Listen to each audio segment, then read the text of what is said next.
Bismillahirrahmanirrahim.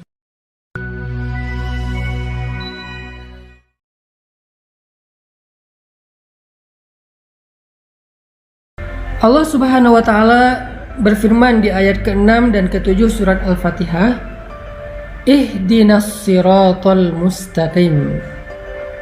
Tunjukkan kami jalan yang lurus. Tunjukkan kami jalan yang lurus.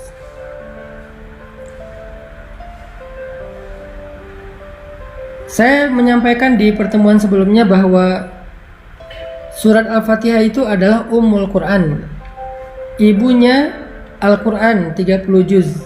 Sehingga apa yang ada di dalam Al-Quran dari Alif Lam Mim sampai surat An-Nas itu semuanya dikandung maknanya di dalam 7 ayat surat Al-Fatihah. Semuanya dikandung di dalam 7 ayat surat Al-Fatihah. Jadi dia 7 ayat tetapi ada di dalam sekian ribu ayat Al-Quran. Makanya disebut dengan Ummul Quran, atau disebut juga dengan As-Sab'ul Mathani, 7 ayat yang diulang-ulang. Salah satu di antara makna 7 ayat yang diulang-ulang, selain diulang-ulang di dalam sholat, juga berarti diulang-ulang penjelasannya, diulang-ulang pemaknaannya di dalam ayat-ayat yang lain di seluruh ayat Al-Quran. Ini ajaibnya surat Al-Fatihah. Makanya saya selalu bilang, siapa yang membaca surat Al-Fatihah, maka seperti membaca 30 juz Al-Quran. Keutamaannya kayak gitu. Termasuk ayat ke-6 ketika Allah berfirman, Ihdinas siratal mustaqim. Tunjukkan kami jalan yang lurus.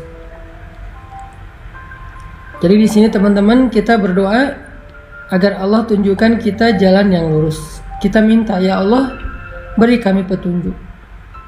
Tunjukkan kami jalan yang lurus. Gimana caranya kami hidup? Gimana caranya kami mengisi hari-hari kami? Gimana caranya kami bisa pulang kepadamu dalam keadaan selamat? Gimana caranya agar kami bisa sampai kepada Engkau? Gimana caranya agar kami tidak salah jalan? Tunjukkan kami jalan yang lurus. Apa pelajarannya di sini, teman-teman? Ketika kita meminta kepada Allah untuk ditunjukkan jalan yang lurus, di sini tuh ada sebuah pengakuan kalau kita nggak tahu jalan. Di sini tuh ada sebuah kesadaran, self-awareness, kalau kita itu merasa bodoh. Kalau kita tuh merasa nggak tahu apa-apa, Allah lebih tahu, Allah lebih berilmu, Allah lebih maha mengerti, Allah lebih bijaksana. Kita tuh bodoh, awam, nggak tahu apa-apa. Di sini sebuah iktiraf, sebuah pengakuan. Sehingga kalau ada orang yang membaca ayat Ihdinas siratal mustaqim, tetapi dia merasa lebih tahu daripada Allah, berarti dia belum membaca Ihdinas siratal mustaqim. Apapun bidang ilmu yang kita kuasai, kita tuh bodoh, teman-teman. Apapun keahlian kita, kita tuh awam. Jangan ketika kita diberikan sedikit ilmu oleh Allah, menjadi seorang saintis, menjadi seorang dokter ahli, menjadi seorang profesor, menjadi seorang konsultan, dan seterusnya, kita merasa lebih tahu daripada Allah. Itu enggak ihdinas siratal mustaqim. Ketika kita menjadi seorang desainer, kita merasa lebih tahu fashion pakaian yang lebih baik daripada fashion style yang Allah udah jelaskan di dalam Al-Quran. Itu enggak ihdinas siratal mustaqim. Orang yang benar membaca ihdinas siratal mustaqim itu ketika dia baca ihdinas siratal mustaqim, ya Allah tunjukkan kami jalan yang lurus, pada saat yang sama dia ngerasa bodoh. Dia ngerasa nggak tahu apa-apa. Dia ngerasa nggak ngerti apa-apa, dan dia jujur minta petunjuk dari Allah, yang kalau Allah beri petunjuk dia akan ikuti. Itu baru benar membaca Al-Fatihah. Itu baru benar membaca Ihdinas siratal mustaqim. Tapi kalau dia baca ihdinas siratal mustaqim, ya Allah tunjukkan saya jalan yang lurus, lalu Allah tunjukkan jalannya tentang masalah finansial. Bisa jadi kita seorang konsultan finansial, bisa jadi kita seorang ahli ekonomi, bisa jadi kita seorang bankir, bisa jadi kita seorang misalnya trader yang main saham dan seterusnya. Kita baca ihdinas siratal mustaqim, lalu Allah tunjukkan petunjuk, Allah tunjukkan jalan yang benar dalam masalah finansial. Salah satunya adalah janganlah kamu makan dari hasil riba, janganlah kamu mempraktekkan riba. Terus kita bilang, wah ini sistem sebetulnya sehat buat ekonomi kita. Sebetulnya sistem riba itu nggak murni bermasalah sih, secara finansial tuh bagus, asalkan kita bijak mengelolanya dan segala macam.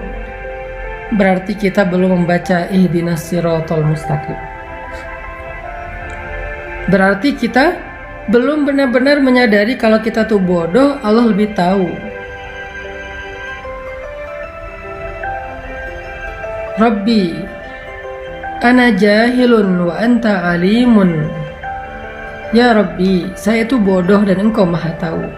Makanya saya bertanya kepadamu, makanya saya meminta kepadamu, ihdinas siratal mustaqim. Kalau kita bertanya kepada seseorang, terus kita membantah, kira-kira apa pendapat orang tentang itu? Berarti kita nggak bertanya, kita sok tahu, atau kita mengetes dia, atau kita keras kepala dan seterusnya. Makanya kalau kita baca ihdinas siratal mustaqim yang benar, haqqut tilawah, kita mulai dengan self awareness, kita mulai dengan kesadaran tau'iyah, wa'yun nafs, kesadaran diri. Kita mulai dengan iktiraf, pengakuan bahwa kita bodoh, Allah maha bijaksana, Allah maha tahu. Makanya kita minta kepada Allah, makanya kita bertanya kepada Allah, makanya kita memohon kepada Allah, ihdinas siratal mustaqim, ya Allah tunjukkan kami jalan yang lurus.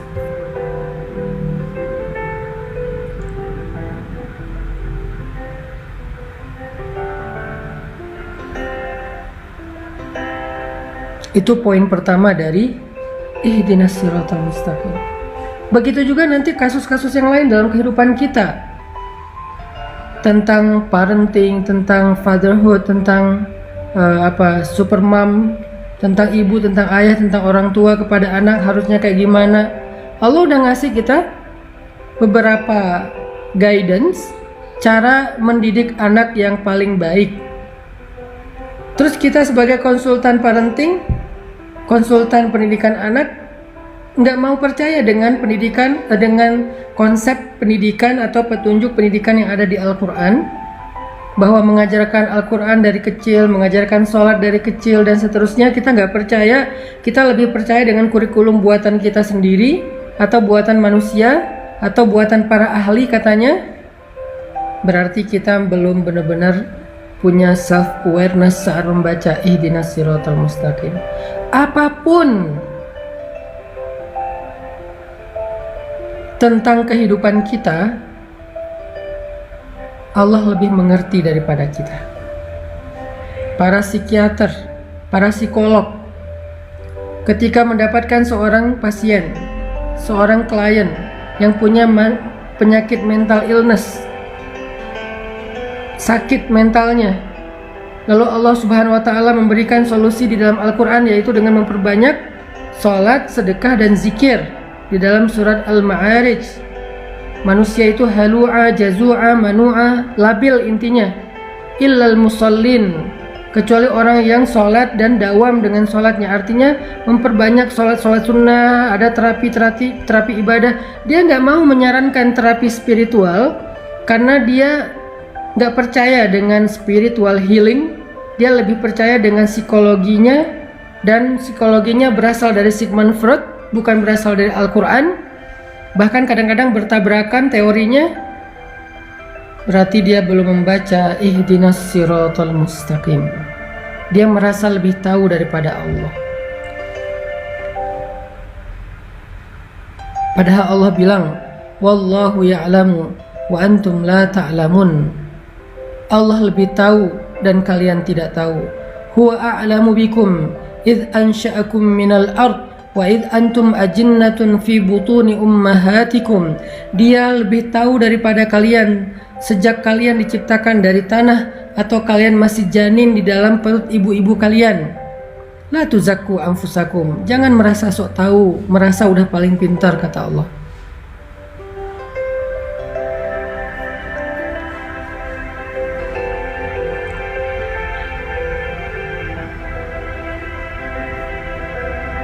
Jadi poin inti dari ihdinas siratal mustaqim yang pertama adalah kita membaca kalimat doa ini, membaca ayat ini sambil membangun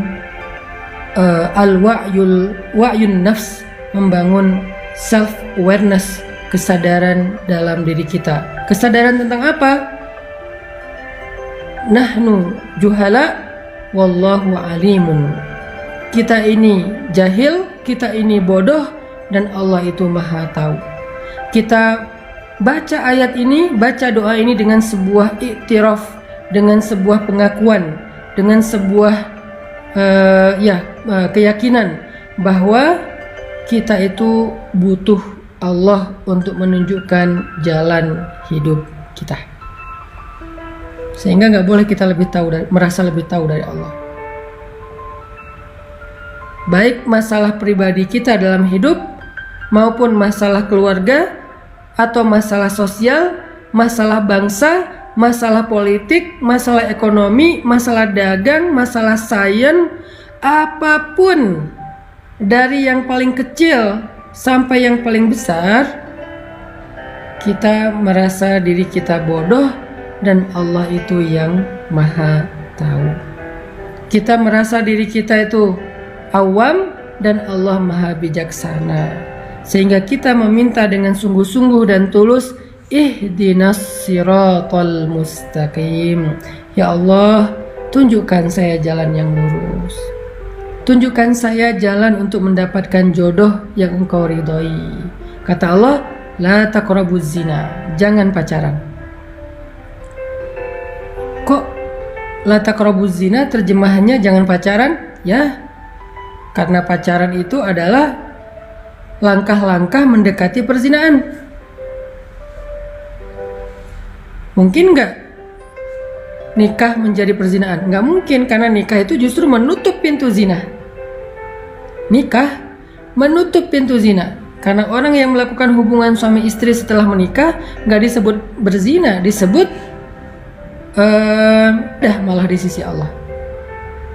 Jadi menikah menutup pintu zina, sedangkan pacaran membuka pintu zina. Ada yang sampai masuk ke dalam jebakan syaitan itu dalam banget, jebakan syaitan itu jauh banget. Ada yang masuknya setengah, ada yang masuknya di depan. Pokoknya dia membuka pintu dosa besar. Sehingga Allah mengatakan la taqrabuz zina. Saya menerjemahkannya dalam bentuk tafsir, jangan pacaran. La taqrabuz zina, jangan pacaran. Kita bilang enggak kok, pacaran enggak gitu, enggak akan membuat kita sejauh itu. Saya ngertilah, saya insya Allah sanggup menjaga diri dan segala macam. Saya percaya kok sama anak saya percaya kok sama pasangan saya dan segala macam. Siapa yang lebih tahu, kita atau Allah? Siapa yang lebih mengerti, kita atau Allah? Sehingga kita balikin lagi kepada surat Al-Fatihah. Ihdinas siratal mustaqim. Tunjukkan saya jalan yang lurus ya Allah. Kata Allah dalam urusan jodoh, la taqrabuz zina, jangan dekati zina. Kalaupun itu menjadi jodohmu, maka kehilangan berkah, nanti banyak masalah. Atau kalau kamu punya masalah, Allah gak akan terlibat dan membantumu. Tapi kalau kamu meninggalkan pacaran, kemudian dapat jodoh, ada masalah, Allah terlibat di dalam membantu masalah keluargamu. Allah pernah terlibat membantu Hafsah radhiyallahu anha ketika ada masalah dengan Nabi, terlibat dalam membantu Khawlah bintu Sa'labah ketika dia dizihar oleh suaminya, ditalak dengan konsep zihar oleh suaminya di surat Al-Mujadilah. Allah membantu Hafsah di surat At-Talaq. Allah membantu Sayyidah Aisyah di dalam surat At-Tahrim, dan banyak lagi ayat-ayat Allah terlibat membantu permasalahan rumah tangga Nabi dan para sahabat. Kenapa Allah sampai turun tangan dalam masalah rumah tangga? Karena mereka memulai rumah tangga itu dengan cara yang Allah ajarkan, dengan petunjuk yang Allah tunjukkan. Ihdinas siratal mustaqim. Tapi ketika dia memulai rumah tangga itu bukan dengan cara yang Allah ajarkan, bukan dengan petunjuk yang Allah turunkan, nanti ketika ada masalah Allah nggak akan terlibat, dan itu hak Allah. Kita nggak melibatkan Allah kok dari awal. Kenapa kita maksain Allah terlibat di tengah atau di akhir? Kan nggak fair dong. Di awal ketika kita memulai hubungan rumah tangga, kita nggak melibatkan Allah, kita pakai cara kita sok tahu. Nanti di tengah kita melibatkan Allah, kita maksa Allah, kok nggak bantu saya? Kan dari awal nggak kita libatkan. Kalau kita libatkan Allah dari awal, kita nanya, ya Allah, cara dapat jodoh yang benar tuh gimana? Allah bilang, jangan pacaran. Terus caranya ta'aruf. Ta'aruf itu ada fikihnya. Ikuti aja fikih itu. Kalau belum berhasil, sabar dulu. Allah sediakan yang lebih baik. Kalau belum datang juga, sabar dulu. Berarti yang lagi disiapkan itu istimewa, makanya butuh waktu. Sampai ketemu, nanti ada masalah, Allah akan terlibat dalam menyelesaikan masalah kita atau bahkan membela kita. Karena kenapa? Kita libatkan Allah dari awal. Gimana melibatkan Allah dari awal? Ngikutin petunjuk yang Allah sudah turunkan. Ihdinas siratal mustaqim.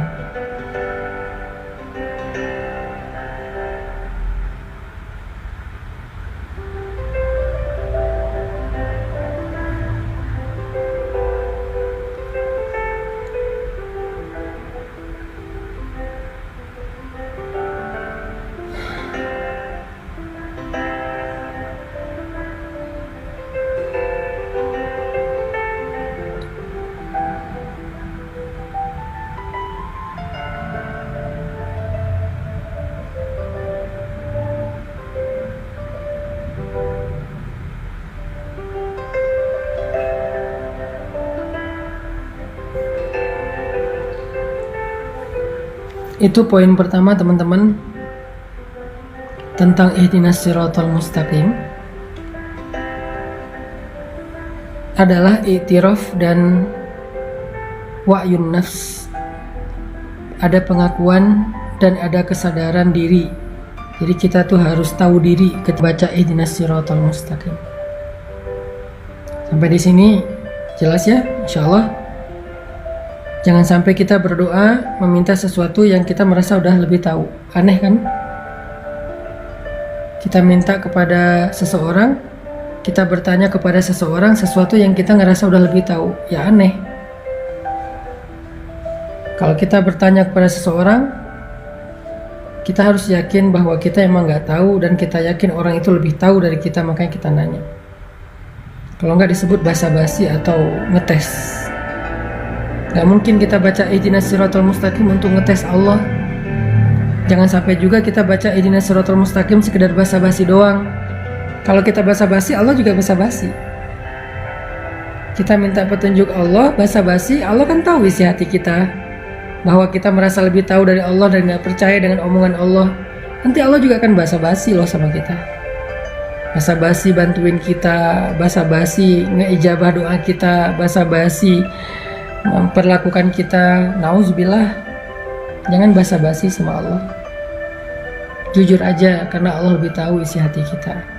Pas kita berdoa ihdinas siratal mustaqim, jujur aja di dalam hati kalau kita itu emang nggak tahu, dan kita percaya Allah lebih tahu.